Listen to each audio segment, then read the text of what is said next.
भारतीय संस्कृति रे पेचा को शुभ एवं धन संपत्तिर प्रतीक बोली कहुए, किंतु अधिकांश लोक यह डरी थांते। यही डरर कारण हेउची अशुभ बोली मध्य केतेक स्थान रे कहुए। एपरिक विश्वास करा जाए तांत्रिक विद्यारे पेचा को व्यवहार करा जाए। तेबे जानी आश्चर्य हेबे पेचा को नहीं देश विदेश में विचित्र घटना सब शुणा मिले। जेतेबेले पूरा दुनिया सोई जाए सेतेबेले पेचा चेन थाए। पेचा निज बेक को 170 डिग्री जाए बुलाई पारे। राति रे उड़ीबा समय रे कोनोसी प्रकार शब्द कर न थाए। यहाँ सह आखि पलक मध्य पकाई न थाए। पेचार हु हु उच्चारण एक मंत्र होइथाए। पेचार दृष्टि शक्ति खूब प्रखर होइथाए। द्वितीय बड़ गुण हेउची नीरव भाव उड़ीबा। तृतीय गुण हेउची प्रखर शीतरे मध्य उड़ीबार क्षमता। सेहीपरि चतुर्थ गुण हेउची श्रवण शक्ति। आउ पंचम श्रेष्ठ गुण हेउची अति धीर भाव उड़ीबार क्षमता। पेचार एही सब गुण अन्य पक्षी निकट में देखा मिले नहीं।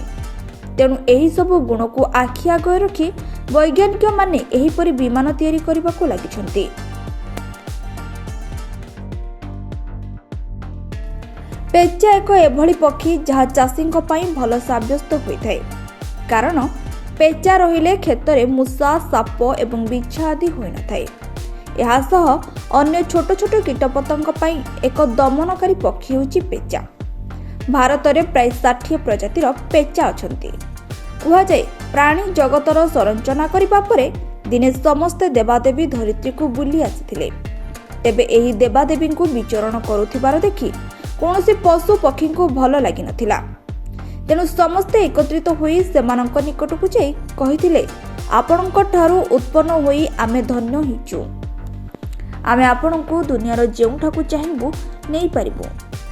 दयाकरी आपण आमको वाहन रूप में पसंद करी आम जीवन धन्य करंतु। देवादेवी एही पशु पक्षी कथा मानी निज निज वाहन रूप में बाछिबाकू लागिले। जेतेबेले लक्ष्मी पाଳି आसिला सेतेबेले से द्वंद्व पड़गले। सेपटे पशु पक्षी मध्य झगड़ा आरंभ हो जाता। किए माता लक्ष्मी वाहन हेब। तेणु सेमानकु चुप करने को जाई लक्ष्मी कहले, प्रति वर्ष कार्तिक मास अमावास्या रे मु पृथ्वी को विचरण करने को आसए। सही दिन आपण मानक मध्यरु जनकु मोर वाहन करी। कार्तिक अमावास्या जाए समस्त पशु पक्षी चाहि रहिथिले। तेबे जेउ दिन माता लक्ष्मी पृथ्वी को आसिले पेचा निजर तीव्र दृष्टि शक्ति देखिपारी तांको निकट में पहुंची जाइथिला। आउ निजको तांको वाहन करनेबा पई प्रार्थना करबाकू लागिले। माता लक्ष्मी चारिआडे अनाइले देखिले आउ कौनसी पशुपक्षी नजर आसुनाहांती। तेणु पेचा को निजर वाहन भाव में स्वीकार करनेले।